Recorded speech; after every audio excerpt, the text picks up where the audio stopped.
Film का नाम तकदीर है। क्लाइमेक्स का सीन है, शत्रुघ्न सिन्हा और मिथुन चक्रवर्ती को गुंडों ने पकड़ा हुआ है।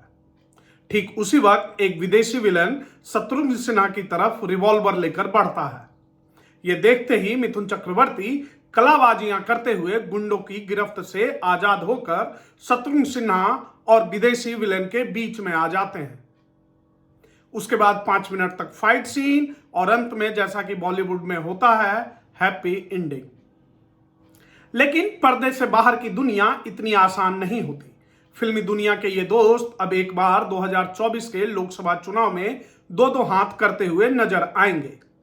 नमस्कार, मैं राहुल कुमार स्वागत करता हूं आप सभी का कोचगांव कन्वर्सेशन में। आगामी लोकसभा चुनाव में आसनसोल लोकसभा सीट से इस बार दिलचस्प मुकाबला देखने को मिल सकता है।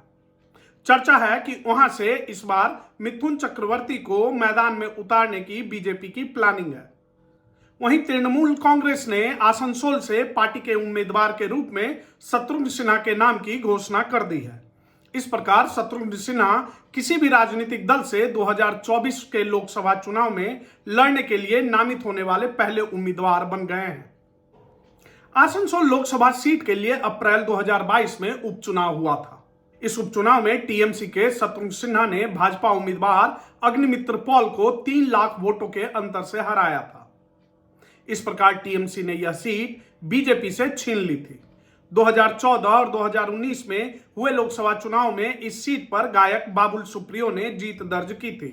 मोदी सरकार में उन्हें केंद्रीय राज्य मंत्री का जिम्मा भी मिला था, लेकिन 2021 में इन्होंने इस्तीफा दे दिया और बाद में टीएमसी में शामिल हो गए।